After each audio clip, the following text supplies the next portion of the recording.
누가복음 7장 36절부터 마지막 50절에 있는 말씀까지 한 목소리로 합독하도록 하겠습니다. 한 바리새인이 예수께 자기와 함께 잡수실 것을 청하니 이에 바리새인의 집에 들어가 앉으셨을 때에 그 동네에 죄를 지은 한 여자가 있어 예수께서 바리새인의 집에 앉아 계심을 알고 향유 담은 옥합을 가지고 와서 예수의 뒤로 그 발 곁에 서서 울며 눈물로 그 발을 적시고 자기 머리털로 닦고 그 발에 입 맞추고 향유를 부으니 예수를 청한 바리새인이 그것을 보고 마음에 이르되 이 사람이 만일 선지자라면 자기를 만지는 이 여자가 누구며 어떠한 자 곧 죄인인 줄을 알았으리라 하거늘 예수께서 대답하여 이르시되 시몬아 내가 네게 이를 말이 있다 하시니 그가 이르되 선생님 말씀하소서. 이르시되 빚 주는 사람에게 빚진 자가 둘이 있어 하나는 500데나리온을 졌고 하나는 50데나리온을 졌는데 없으므로 둘 다 탕감하여 주었으니 둘 중에 누가 그를 더 사랑하겠느냐. 시몬이 대답하여 이르되 내 생각에는 말이 탕감받은 자니이다. 이르시되 네 판단이 옳다 하시고 그 여자를 돌아보시며 시몬에게 이르시되 이 여자를 보느냐. 내가 네 집에 들어올 때에 너는 내게 발 씻을 물도 주지 아니하였으되 이 여자는 눈물로 내 발을 적시고 그 머리털로 닦았으며 너는 내게 입맞추지 아니하였으되 그는 내가 들어올 때부터 내 발에 입맞추기를 그치지 아니하였으며 너는 내 머리에 감람유도 붓지 아니하였으되 그는 향유를 내 발에 부었느니라. 이러므로 내가 네게 말하노니 그의 많은 죄가 사하여졌도다. 이는 그의 사랑함이 많음이라. 사함을 받은 일이 적은 자는 적게 사랑하느니라. 이에 여자에게 이르되 네 죄 사함을 받았느니라 하시니 함께 앉아 있는 자들이 속으로 말하되 이가 누구이기에 죄도 사하는가 하더라. 예수께서 여자에게 이르시되 네 믿음이 너를 구원하였으니 평안히 가라 하시니라. 아멘. 오늘 말씀의 제목을 한번 같이 읽어보겠습니다. 네 믿음이 너를 구원하였으니 평안히 가라. 아멘. 오늘 우리에게 주시는 말씀 가운데에 제목으로 네 믿음이 너를 구원하였으니 평안히 가라라는 말씀을 제목으로 삼아봤습니다. 우리가 지난 주간에 우리가 살펴본 말씀 가운데에 이 세대를 무엇으로 비유할 거라는 이 세대에 대한 사람들의 어떤 관심 또 사람들이 어떻게 그들의 어떤 시대 속에서 살고 있는가를 성경의 말씀을 가지고 판단해 볼 때에 사람들은 그저 자기 삶에 충실한 것을 삶의 가장 기쁨, 즐거움으로 삼고 사는 그런 어떤 시대의 어떤 삶을 벗어날 수 없는 것이 인간의 어떤 모습인 것처럼 그렇게 비춰지고 있었습니다.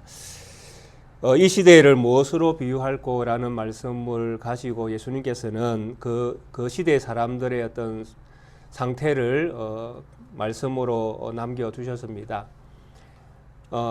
어떤 시대의 사람, 그리고 예수님께서 오셨을 당시의 시대는 정말 은혜의 시대죠. 예수님께서도 그렇게 말씀하신 것처럼 구원의 때고 은혜의 시대고 은혜의 해가 그들에게 임하여 있는 정말 놀라운 시대가 열린 것입니다.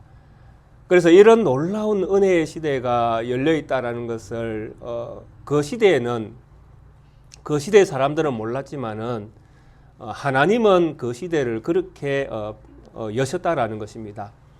그런데 이렇게 놀라운 시대가 열렸음에도 불구하고 그 시대를 살았던 사람들은 이런 은혜의 해에 대해서 전혀 관심이 없었다라는 것입니다. 오로지 그들의 관심이 세상의 일들이다 보니까 새로운 시대가 열리기 위해서는 묵은 것들을 청산해야 되는 시대죠. 그러니까 죄악된 모든 모습들을 버려야 되는 시대이기 때문에 때로는 울 수도 있어야 된다라는 것입니다. 자기의 죄를 보면서 자기의 어떤 타락상을 보면서 울어야 되는 시대. 그리고 이제 새로운 시대가 열리니까 참 이 모든 그 죄악된 모습들이 감추어지고 없어지고 소멸되어지면서 새로운 기쁨과 감사와 찬송이 넘치는 시대를 열어주시니까 은혜에 대해서 감사하고 찬송하고 하나님께 영광을 올려드리는 이런 시대도 함께 그들에게 주어져 있는데 그 시대를 예수님께서 오셨던 시대의 사람들은 이런 일들에 대해서 전혀 관심이 없었다라는 것입니다. 그래서 울어야 될 때 울지도 않고 웃어야 될 때도 웃지도 않는 사람들. 표정에 변화가 없는 것이죠. 오직 자기 일에만 충실하고 먹고 입고 사고 팔고 시집가고 장가가고 일상적인 자기들의 어떤 삶에 충실한 그것에만 그들이 만족함을 얻고 살아갔다라는 것입니다. 참 이런 시대에는 뭐 세월이 간다고 좋은 세상이 열려지고 또 세월이 간다고 변화가 있고 뭐 이런 것은 아닌 것 같습니다. 인간의 역사 안에서는 여전히 어떤 때도 뭐 성경이 말씀하시는 그 말씀을 보면 사람들은 변하지 않았다라는 것입니다. 노아의 때는 어떻습니까? 하나님께서 노아 홍수로 세상을 심판할 때에 그 세상 사람들은 어땠습니까? 예, 그때도 노아 시대 때도 성경이 그렇게 말씀하죠. 사람들이 시집가고 장가가고 사고 팔고. 그러니까 노아 시대 때도 사람들은 전혀 하나님의 일에 대해서는 전혀 관심이 없고 오로지 자기 자신, 자기 뭐 이웃, 자기 어떤 친지, 뭐 형제. 그러니까 자기와 관련되어져 있는 그런 어떤 부분에서는 조금 뭐 관심을 가질지 몰라도 그 자기의 유익이 되는 부분에서는 상당히 관심을 가지고 살지만은 그렇지 않는 부분에 대해서는 그러니까 새로운 시대 하나님에 대한 선한 것 이런 뭐 하나님과 관계되어져서 선하다고 하나님이 말씀하시는 이런 부분에서는 전혀 세상이 관심을 두지 않았다라는 것입니다. 그러니까 세월이 변한다고 해서 뭔가 달라지는 것은 이 세상 세대에서는 우리가 어떤 가능성을 둘 수가 없다라는 것입니다. 세상이 바뀌어지면 사람이 달라지면 또 새로운 어떤 대통령이 뽑히면 또 어떤 사람이 어떤 뭐 지도자가 되면 또 뭐 정당이 바뀌어지면 뭐 세상에 어떤 뭐가 바뀐다 할지라도 이 세상은 하나님과의 관계 속에서는 바뀌어지는 것이 없다라는 것입니다. 왜? 세상 사람들의 관심은 오로지 자기 자신이니까요. 그래서 사도 바울도 로마 교회를 향해서 서신을 보면 이런 말씀이 기록되어 있지 않습니까? 그러므로 형제들아 내가 하나님의 모든 자비하심으로 너희를 권하노니 너희 몸을 하나님이 기뻐하시는 거룩한 산제물로 드리라. 이는 너희가 드릴 영적 예배니라. 너희는 이 세대를 본받지 말고 오직 마음을 새롭게 함으로 변화를 받아 하나님의 선하시고 기뻐하시고 온전한 뜻이 무엇인지 분별하도록 하라. 이 말씀을 기록한 데는 목적이 있죠. 어떤 목적이 있습니까? 이 세대의 사람들은 하나님의 선하시고 기뻐하시고 온전한 뜻을 향하여 살기를 원치 않는다라는 메시지가 들어있는 것입니다. 그래서 하나님의 말씀을 가진 형제들에게 하나님의 말씀을 사랑하고 그 말씀 안에서 믿음으로 살아가는 우리들에게 권면의 말씀을 하고 있는 것입니다. 너희는 이 세대는 그렇지 않는데 너희는 이렇게 살아야 된다라는 것이죠. 이 세대를 본받지 말고. 왜? 이 세대는 이미 소망이 없는 시대죠. 왜? 하나님에 대해서 관심이 없으니까요. 그런데 우리는 하나님에 대하여 관심을 가지고 살아야 되잖아요. 하나님의 나라에 대하여. 그래서 우리는 하나님의 나라에 대해서 관심을 가져야 되니까 무엇에 대하여 이 세대, 이 세상에 대해서는 미련을 버려야 된다는 것입니다. 그래서 이 세상에 대해서 미련을 버려야 하나님 나라에 대해서 관심을 가지죠. 그러니까 이것도 좋고 저것도 좋다라고 할 때에 우리는 설 자리가 없는 것입니다. 하나님 나라도 가야 되고 이 세상도 좋고 이러면 우리는 설 자리가 없는 것입니다. 하나님으로부터도 버림을 받게 될 것이고 이 세상으로부터도 우리는 버림을 받게 될 것입니다. 예수님이 그렇게 십자가에 달리셨지 않습니까? 그러니까 우리는 하나님 나라에 대해 관심을 가질 것인가, 이 세상 일에 대해서 관심을 가질 것인가, 우리는 양당 간의 결정을 해야 되는 것이죠. 어디에 설 것입니까? 그래서 사도 바울이 말씀하신 것처럼 이 세대를 본받지 말고 하나님의 선하시고 기뻐하시고 온전한 뜻이 무엇인지를 늘 분별하면서 하나님께 속해야 선한 것이 되는 것입니다. 이 세상의 것으로는 선이라고 할 만한 게 아무것도 없습니다. 오직 하나님에게만 선이 있잖아요. 그래서 그리스도인들은 선을 향하여 달려가야 되죠. 하나님의 선하시고 기뻐하시고 하나님께서 무엇을 기뻐하시는가? 하나님의 온전한 뜻이 무엇인가? 분별해야 되죠. 하나님의 온전한 뜻이 무엇입니까? 우리 그리스도인들이 하나님의 구원에 참여한 믿음을 가지고 살아가는 것이 하나님의 뜻 아닙니까? 그래서 하나님이 불러주신 하나님의 백성들이 하나님의 마음을 닮아서 이 세상을 본받지 않고 하나님의 나라를 갈망하면서 살아가는 것, 살아가도록 힘쓰는 것, 그게 하나님의 뜻이에요. 그래서 항상 기뻐하라, 쉬지 말고 기도하라, 범사에 감사하라. 이것이 너희를 향하신 하나님의 뜻이니라. 그러니까 우리가 모든 관심이 어디에 있어야 되는가 하면 하나님 나라에 있어야 된다는 것입니다. 그래야 감사가 나오고 찬송이 나오고 기도가 나오고, 그래서 우리의 모든 삶이 이 세상으로부터 자유로워질 때에 우리의 삶이 더 풍성해지십니다. 이 세상 것들에 대하여 우리가 관심을 가지면 못 가진 것 때문에 얼마나 마음이 상하는지 아십니까? 많이 가진 자들은 많이 가진 것 때문에 행복할 것 같죠. 그거 지켜내려면 얼마나 그들이 피나는 그 노력들을 해야 되겠습니까? 우리나라의 최고의 기업이라 할 수 있는 뭐 S그룹이라든지 이런 데 뭐 총수를 한번 보십시오. 그가 가지고 있는 그 재산을 지키기 위해서 그 사람은 몇 시간 잘까요? 우리보다 아마 적게 잘 겁니다. 제 생각에는 저보다 많이 자지는 않을 거예요. 왜? 저처럼 잤으면 그 돈을 지킬 수가 없거든요. 안 그렇겠습니까? 그가 가지고 있는 재산을 지키려면 얼마나 노력을 많이 해야 되겠습니까? 제가 하나님의 말씀을 준비하는 시간보다 훨씬 그 사람은 더 많이 자기의 사업에 투자를 할 것입니다. 그렇게 해야 그 큰 덩치를 지켜낼 수 있지 않겠습니까? 그게 행복일까요? 물론 그분에게는 그게 행복일 수도 있겠죠. 그러나 뭐 진정한 어떤 가치로 볼 때에 뭐 제가 훨씬 더 행복하지 않을까요? 그래서 우리는 이런 어떤 예수님께서 한탄하셨던 이 시대의 어떤 현상을 우리도 우리의 시대에 잘 보셔야 되는 게 성도님들의 어떤 그 믿음의 어떤 자세라고 저는 생각합니다. 그래서 예수님께서 말씀하신 것처럼 이 세대를 어떻게 비유로 말할 수 있겠는가? 정말 우리가 예수 그리스도를 바라보고 웃어야 할 때에 웃어야 되죠. 그리고 예수 그리스도 안에서 정말 피눈물 나게 울어야 할 때는 또 우리가 울어야 되죠. 왜? 우리의 죄악을 보고 세상의 죄악을 보고 우리가 울어야 되잖아요. 특히 우리 성도님들이 언제 울어야 되는지 아십니까? 교회의 타락상을 볼 때 우리 성도님들이 울어야 됩니다. 예. 그게 진정한 성도의 가치 아니겠습니까? 근데 우리는 교회의 어떤 타락상을 보도 우리는 잘 울지를 않습니다. 왜? 우리 일이 아니다고 생각하거든요. 우리 일이죠. 교회 타락은 우리의 일입니다. 왜? 교회는 하나잖아요. 세상의 교회는 하나밖에 없지 않습니까? 그게 모두 우리의 일이 되죠.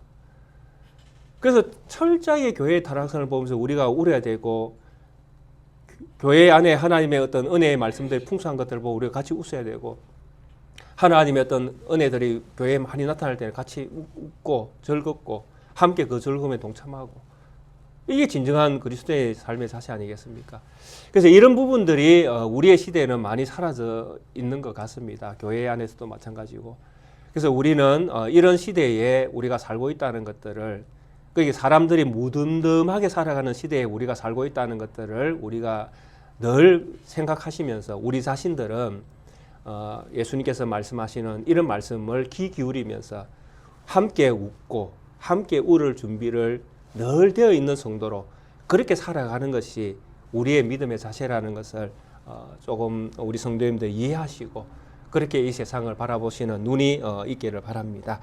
그리고 오늘 이제 이 말씀에 이어서 이제 한 여자의 어떤 행동을 통해서 참으로 무엇이 믿음이고 참 믿음을 가질 때에 그 믿음이 어떻게 세상 가운데에 드러나게 되는가 하는 이런 어떤 하나의 어떤 모델과 같은 이런 모습들을 한 여자의 행동을 통해서 예수님께서 이렇게 우리에게 말씀을 주고 계십니다. 오늘 이 말씀의 어떤 그 출발은 이렇게 되어 있습니다. 한 바리새인이 예수님께 자기와 함께 잡수실 것을 청합니다. 그 바리새인이 예수님을 식사에 초대한다는 것은 사실 흔한 것은 아닙니다. 그런데 놀랍게도 이 바리새인이 예수님을 청한 이 장면에 대한 바리새인과 예수님이 식사를 같이 하는 이 부분에 대해서는 희한하게 누가복음에서만 3번이 등장합니다. 그래서 한 번으로 이렇게 예수님께서 식사를 하신 것이 아니라 바리새인의 초청을 받은 것이 아니라 3번 바리새인이 초청을 받습니다. 뒤에 11장에 가면 한 번 더 나오고 14장에 또 한 번 더 나옵니다. 그래서 참 바리새인들이 예수님을 초청하는 것이 쉽지는 않은 현상입니다. 왜냐하면 이미 예수님께서 위에 우리가 읽었던 본문 가운데에 예수님의 어떤 말씀을 통해서 세상이 이제 구별되어 있는 것을 말씀을 하셨습니다.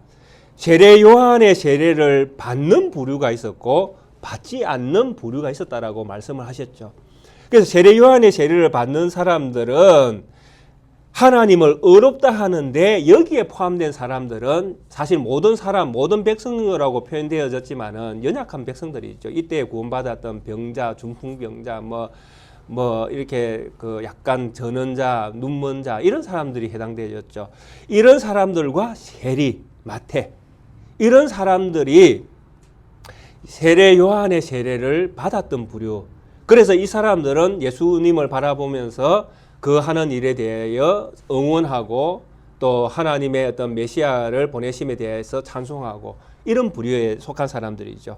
그래서 그들은 예수님의 일들을 보면서 하나님은 의롭다라고 그렇게 그들은 믿은 것입니다.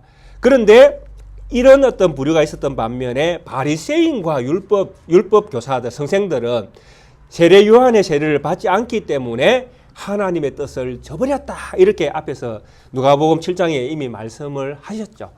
그러니까 바리새인과 율법 교사들은 하나님의 말씀을 저버린 부류죠. 이 하나님의 말씀을 받지 않는 것입니다. 그래서 이런 표현들은 예수님을 인정하지 않았다라는 것이죠. 메시아로. 그래서 예수님을 적대시하는 어떤 그 부류의 사람들로서 바리새인과 율법 교사들이 묘사가 되고 있습니다. 그런데 이런 어떤 부류의 사람 중에 한 사람이 이제 이름은 시몬이죠. 뒤에 이제 밝히고 있으니까요. 시몬아 이렇게 이제 예수님께서 부르시니까요. 이 바리새인의 어떤 부류에 있었던 이 시몬이 예수님을 자기 집에 식사에 초대한다는 것은 엄청나게 이거는 이 시대에 흔하지 않는 또 감히 할 수 없는 이런 일들을 한 거죠. 그래서 여기에는 어떤 의도가 있었다고 볼 수밖에 없습니다. 바리새인의 그 마음에 품은 의도가 무엇인지는 알 수 없지만은 이 배경상 예수님을 믿고 있는 것은 아닌 것으로 보입니다. 믿고 있는 것은 아닌 것으로 보이는데 다만 예수님에 대하여 좀 더 이 사람이 진짜 참 선지자, 큰 선지자인가 아닌가를 알아보고 싶은 심정, 아니면 반대로 예수님께서 하시는 행동을 통해서 책 잡기 위해서 함정을 파는 것은 아닌지 하여튼 신학자들은 여러 가지 이야기들을 합니다. 그래서 정확한 의도는 알 수 없지만은 이 바리새인이 예수님을 자기 집에 식사에 초대했다라는 것입니다. 그리고 예수님은 이 식사에 흔쾌히 응하게 되어집니다. 그런데 이때에 이 동네에 죄를 지은 한 여자가 있었다라고 이야기합니다. 그런데 이 여인의 행동이 이제 예수님의 발에 향유를 붓는 것입니다. 그래서 이 향유를 붓는 이 여인이 도대체 누구인가라고 이제 추측을 하게 되어지는데 어떤 사람은 이 여인이다 하기도 하고 어떤 사람은 아니다라고 하기도 합니다. 왜냐하면 향유를 부은 여인이 복음서에 딱 한 번 한 사람으로 지목을 할 수 있으니까요. 그래서 이 여인이 이제 그 요한복음에서는 마리아로 등장을 합니다. 11장과 12장에 보면 마리아가 예수님의 머리에 이렇게 향유를 붓는 장면이 나옵니다. 그리고 오늘 이 누가복음에서는 다리에 향유를 붓죠. 그러니까 누가복음 12장에서 머리에 향유를 붓는 여인과 이 마리아가 그 다리에 향유 붓는 이 여인이 동일한 여인이면 이 마리아는 예수님에게 2번의 향유를 붓게 되어지는 여인입니다. 그래서 신학자들은 이런 측면에서 아니다라고 보는 쪽이 조금 있는 것 같습니다. 그러나 저는 말씀을 이렇게 요한복음, 마태복음, 마가복음, 누가복음을 종합해 볼 때에 이 여인을 저는 마리아라고 생각을 합니다. 그래서 2번 마리아가 부었는데 첫 번째는 예수님 앞에 오늘 이제 묘사되어지는 것처럼 죄의 용서함을 받은 이 부분에 대한 감사로 이제 한번 붓게 되어지고, 마지막 마태복음 26장이나 요한복음 12장에서 머리에 부은 것은 예수님의 죽으심을 기념하기 위하여 부은 걸로, 이렇게 두 번 부은 걸로 그렇게 이해하는 것이 저는 더 합리적인 성경의 어떤 흐름상 맞겠다라는 생각을 해봅니다. 그래서 저는 이 누가복음 7장에 등장하는 이 그 향유 부은 여인을 마리아로 봅니다. 그래서 이 마리아가 이제 마리아, 마르다, 뭐 나사로 그 삼형제잖아요. 삼남매, 그죠? 그래서 이 마리아, 마르다, 이 나사로는 베다니에 살면서 상당히 어려운 가정의 어떤 환경 속에서 자라난 자녀들입니다. 그러니까 부모가 응급 안 되니까 부모님이 없다고 봐야 되죠. 그리고 마리아를 죄의 죄인으로 보기 때문에 어릴 때에 이제 사는 것이 힘드니까 아마 죄를 지을 수밖에 없는 그런 일들을 했다고 볼 수밖에 없습니다. 그런 일들을 하다가 예수님을 만나게 된 것이죠. 그리고 예수님으로부터 이제 죄의 용서함을 받는 이런 어떤 그 속죄의 은총을 받고는 그 삶이 변화되어져서 예수님께서 돌아가실 때까지 이제 공생애 동안 끊임없이 이 세 남매들과 예수님은 관계를 가지십니다. 그래서 이 관계를 가질 때에 철저하게 섬기는 쪽이 누구냐 하니까 이 세 남매가 예수님과 제자들을 섬기는 쪽에 있습니다. 그러니까 헌신을 한 것이죠. 회개하고 돌아와서는 끊임없이 예수님과 예수님의 무리들을 향하여 자기들의 삶을 드리고 돈을 드리고 몸을 드리고 엄청나게 헌신을 한 이런 부류에 속한 사람들입니다. 그래서 이 마리아가 왜 이렇게 변화되어지고 왜 이렇게 예수님과 가까운 관계 속에서 예수님을 따랐는가, 결국 오늘 이 본문이 저는 그 모든 내용들을 정해주고 있다라고 그렇게 보고 있습니다.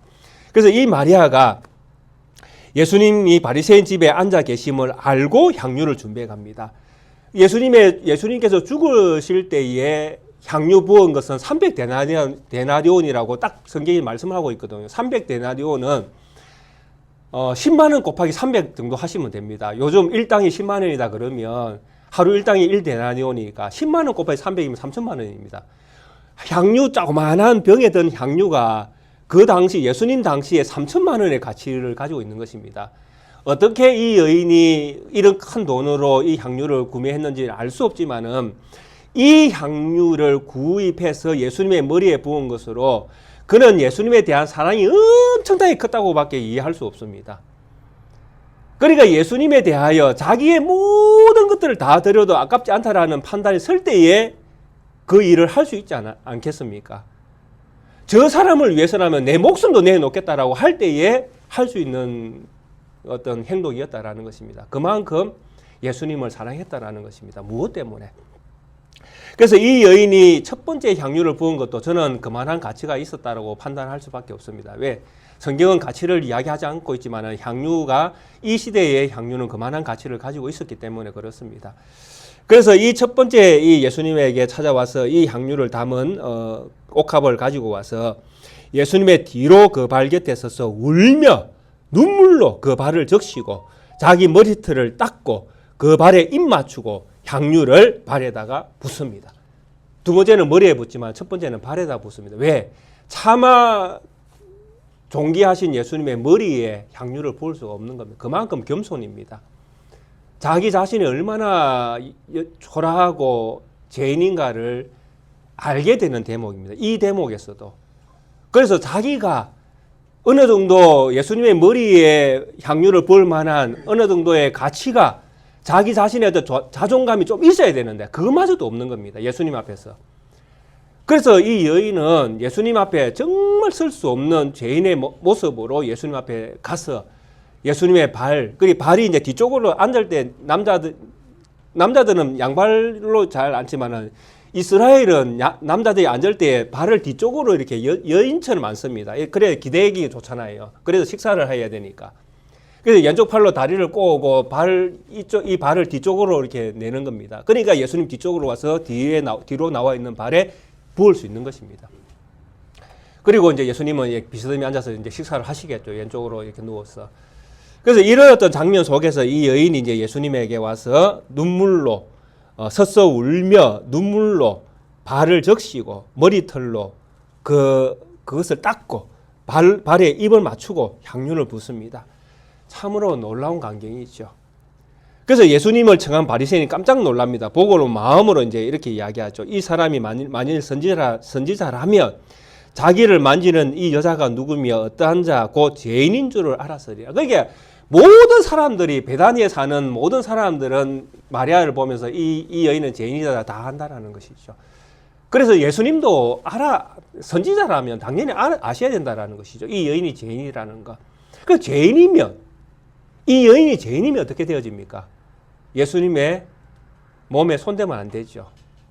예, 그게 율법입니다. 레위기 11장부터 21장까지 부정한 것과 정한 것을 정해놓은 그 어떤 범주에 이 여인도 포함이 되죠. 예. 그래서 죄인과 예수님이 함께 하는 것에 대해서 바리새인들이 엄청나게 정죄했지 않습니까?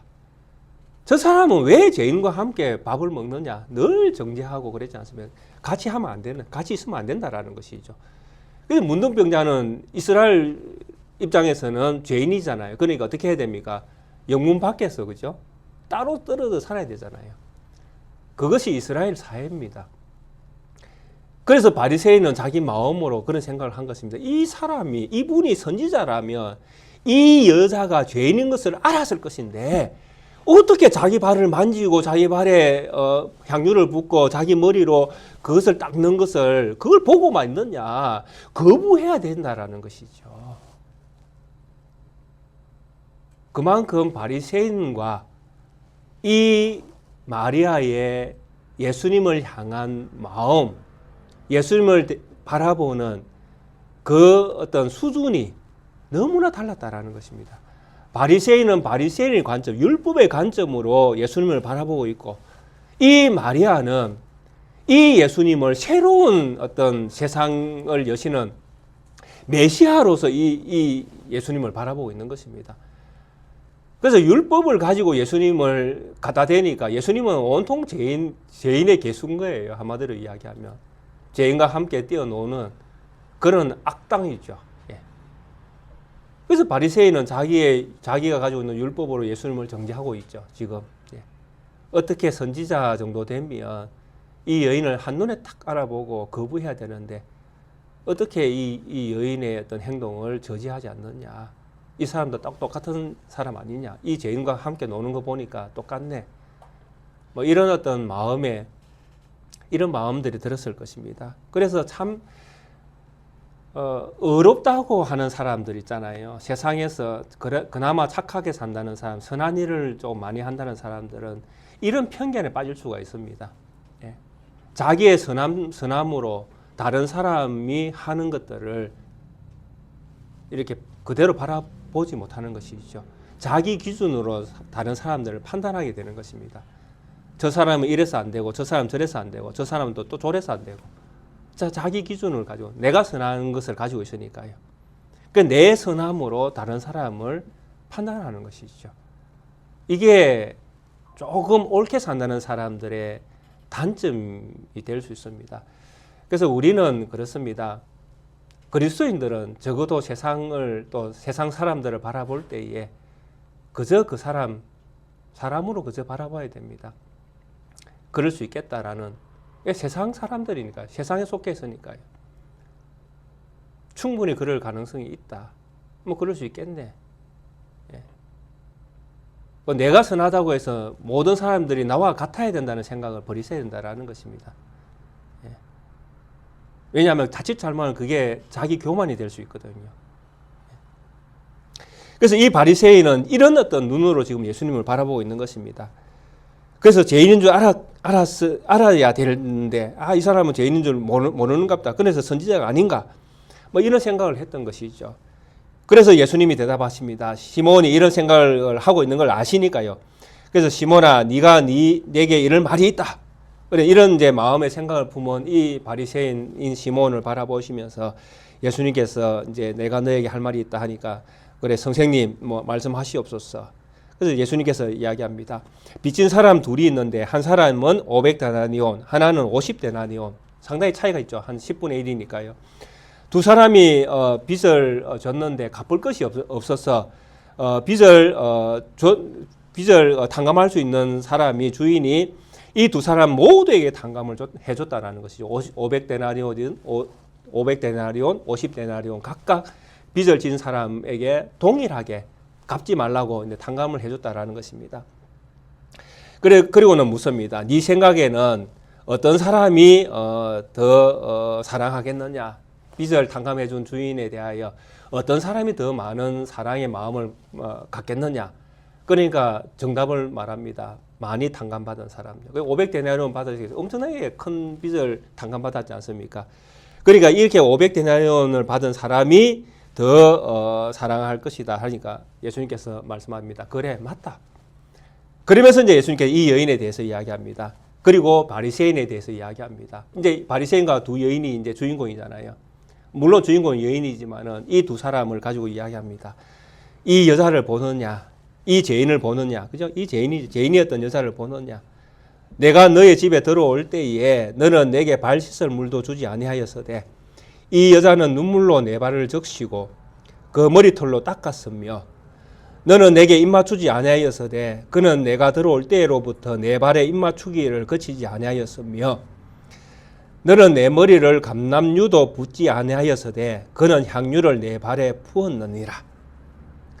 참으로 놀라운 말씀을 하십니다. 예수님께서 앞에 여인이 했던 그 내용을 길게 말씀합니다. 내가 너의 집에 들어올 때에 뭐 손님을 정했으면 발 씻을 물을 주는 게 예의인데 그런데 바리새인은 예수님에게 발 씻을 물도 안 줬다라는 것이죠. 최소한의 예의도 지키지 않았다라는 것입니다.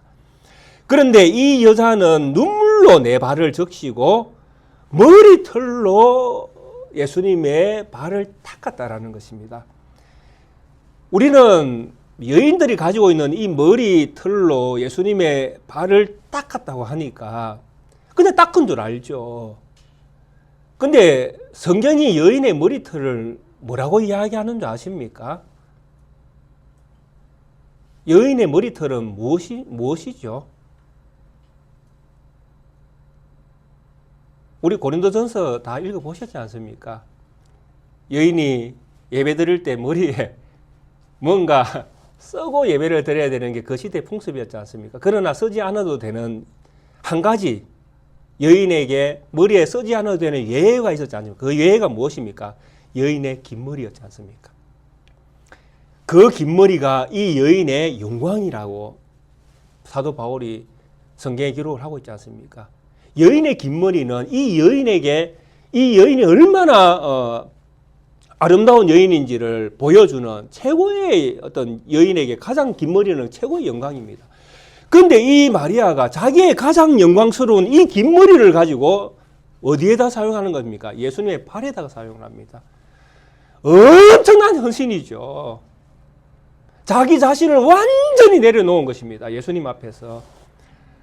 자기의 영광이 없는 것입니다. 자기의 영광이라고 할 수 있는 것을 가지고 예수님의 발을 씻어버립니다. 이게 도대체 어디에서 나오는 것일까요? 이런 헌신이. 도대체 무엇 때문에 이 여인이 이런 행동으로 예수님을 맞이하겠습니까?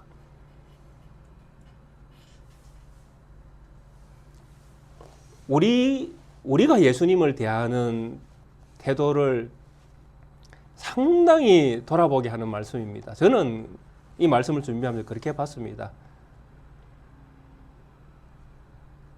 너는 나를 이렇게 사랑하느냐? 정말 예수님을 내가 이렇게 사랑해 본 적이 있는가? 이 여인이 예수님을 향한 이 헌신은 자기 머리털을 가지고 자기 눈물로 예수님의 발을 씻기는 이 장면은 이 여인이 자기 자신의 모든 것들을 내려놓고 던져서 예수님 앞에 자기 자신이 얼마나 예수님을 사랑하는가를 표현해내는 표현의 방식입니다.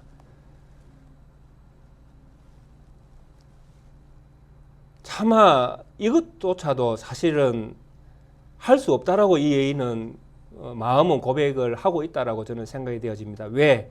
이 여인을 세상 사람들이 죄인이라고 생각했거든요. 그러니까 자기 자신이 죄인이다라고 생각하는 이 여인이 자기의 눈물로 예수님의 발을 머리털로 닦을 때에 과연 이 여인이 어떤 용기로 이걸 감당해낼 수 있었겠습니까?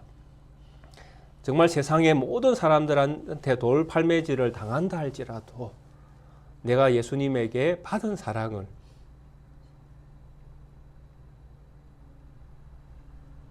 내가 한번 표현해 내겠다. 그분에게 내가 내 사랑을 드러내고 그 사랑을 표현해 내겠다. 정말 예수님에게 내 사랑을 한번 주고 싶다. 그런 어떤 마음의 결정 아니었겠습니까?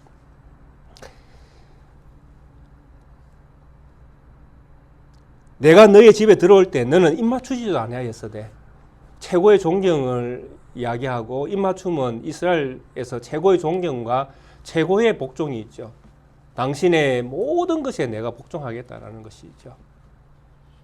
그러니까 이거는 어떤 관례적인 것이 아니라 믿음의 표현입니다. 당신의 모든 말씀에 내가 복종하겠습니다라는 것이죠. 예전에 모세가 하나님을 만났을 때 하나님 앞에서 신을 벗은 것처럼 내가 당신의 종이 되겠습니다. 내가 당신의 모든 말씀 앞에 내가 예스하겠습니다. 이런 마음이 입맞춤이잖아요. 그런데 이 바리새인은 이런 것도 없었죠. 성생이라고 부르면서도 성생의 어떤 가르침에 대하여 순종하고자 하는 마음이 전혀 없는 것입니다. 이 여인은 예수님에게 감람유를 부었습니다. 그러나 이 바리새인은 이런 어떤 헌신은 그에게 쳐다볼 수도 없는 것이죠. 그렇다면 이 여인이, 이 마리아가 어떻게 자기 자신의 모든 것들을 들여서 예수님에게 감사와 또 헌신과 또 사랑을 고백할 수 있게 된 이유가 어디에 있겠습니까?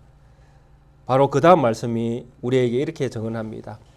이름으로 내가 너에게 말하노니 그의 많은 죄가 사하여졌도다. 이는 그의 사랑함이 많음이라. 사함을 받은 일이 적은 자는 적게 사랑하느니라. 결국 마리아가 예수님에게 이런 사랑을 표현한 것은 무엇 때문이라고 성경이 말씀합니까? 그의 죄가 사함을 받았기 때문이라고. 죄인이었던 그 여인에게 예수님께서 네 죄가 사함을 받았느니라 라는 말씀을 주셨다라는 것이죠. 그 말씀을 이미 얻었죠. 이 여인은 얻었기 때문에 예수님에게 나온 것입니다. 그래서 나의 죄를 사해 주신 이분에 대하여 내가 감사와 찬송과 온 헌신과 사랑을 이분에게 드리겠다라는 것이죠. 그게 사랑으로 표현되어진 것이 향유를 부은 것입니다. 예수님의 발에 향유를 붓고 눈물로 닦아내는 이것이 이 여인이 가지고 있는 최고의 헌신이었죠. 물론 우리는 다른 방식으로 또 우리의 헌신을 말할 수 있겠습니다.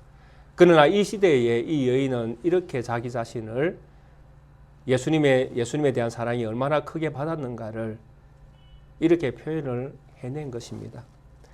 그리고 예수님은 마지막에 이 여인에게 또 이렇게 말씀합니다. 네 믿음이 너를 구원하였느니라. 즉 네가 나를 메시아로 믿는 그 믿음이 너를 구원하였다라는 것입니다. 네가 나를 메시아로 인정하고 있으니 곧 그것이 네 믿음이고 그것이 너를 구원하였다. 그러니까 이제 너의 모든 죄는 사하여졌으니 어떻게 하라? 평안히 가라. 대제사장이 두 손 들고 축복을 내리는 것이죠. 하나님과 너에게 막힌 담이 흐려졌느니라. 그러므로 너는 평안히 가라. 그리고 너의 일에 하나님 앞에서 그 나라와 그 의를 위해서 살아가라. 이게 예수님의 마지막 말씀이죠. 이 여인을 향하여. 이 마리아는 이 말씀을 듣고 꾸준히 예수님이 부활 승천할 때까지 예수님과 관계를 맺은 것으로 그렇게 나옵니다. 누가복음 22장 나중에 살펴보겠지만은 예수님께서 부활하신 부활해서 하늘로 승천하신 것도 베다니 근처입니다. 예. 얼마나 이 남매들을 예수님께서 사랑하셨는가를 보여주시는 것이죠. 이 마리아의 사랑은 어디에서 나왔다고 우리가 볼 수 있습니까? 예수님을 믿는 믿음에서 나왔다고 볼 수 있죠. 그러면 이제 저는 우리 성도님들께 이렇게 물을 수 있겠죠. 우리 성도님들 예수님 사랑하십니까? 예, 얼마만큼 사랑하십니까? 저는 이렇게 물을 수 있겠죠. 얼마만큼 사랑하십니까? 저는 이 말씀을 준비하면서 상당히 부끄러웠습니다. 예, 솔직하게요. 예수님 사랑이 과연 있는가? 나는 그걸 표현을 했는가? 저는 뭐 변명의 여지가 사실은 있습니다. 왜요? 말씀 준비하는 게 저는 또 예수님의 사랑이라고 또 저는 변명할 수도 있거든요. 그럼에도 불구하고 저는 진짜 부족한 것이 많은 목사더라고요. 이 여인은 예수님의 사랑을 받고는 이 예수님의 사랑을 어떻게 갚으면서 살 건가? 자기의 모든 것을 드린 여인이죠.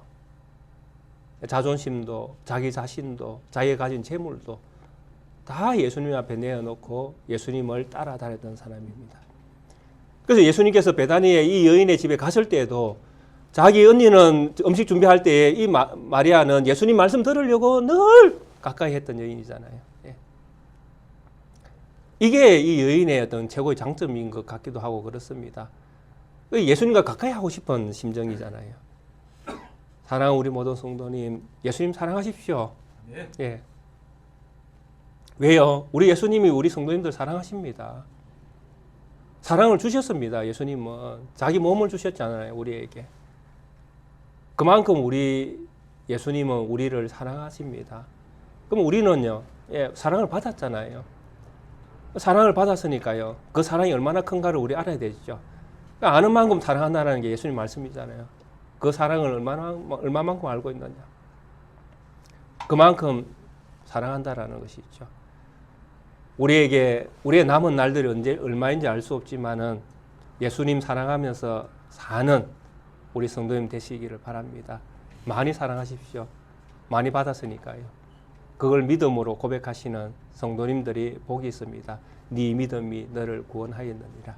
평안히 가라. 너희는 먼저 그의 나라와 그 의를 구하라. 그리하면 이 모든 것들을 너에게 더하여 주시리라. 너희는 이 세대를 본받지 말라. 하나님의 선하시고 기뻐하시고 온전한 뜻이 무엇인지 분별하라. 항상 기뻐하라. 쉬지 말고 기도하라. 범사에 감사하라.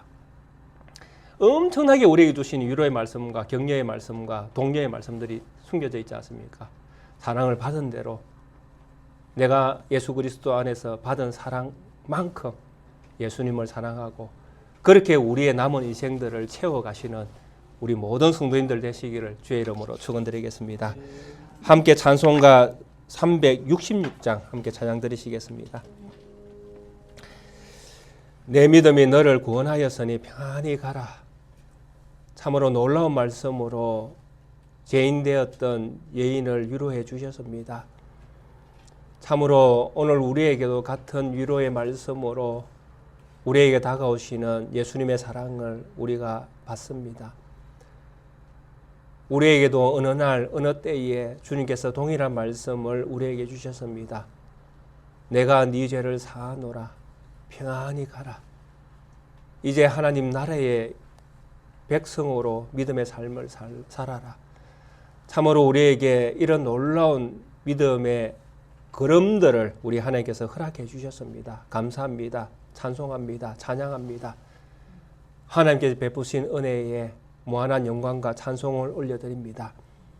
하나님 앞에 받은 이 믿음의 엄청난 축복을 우리가 늘 기억하며 살아갈 수 있는 저희들 되게 하나님 은혜 베풀어 주옵소서. 여기에 모인 사랑하는 우리 모든 형제 자매 하나님의 아들 딸들 주께서 이런 귀한 은혜로 불러주셨습니다. 주님께서 베푸신 은혜를 늘 기억하며 주님 앞에서 신실한 믿음으로 응답하며 주님을 따라 선한 일에 힘쓰며 살아가는 우리 모든 성도님들 다 되게 주님 은총을 베풀어 주옵소서.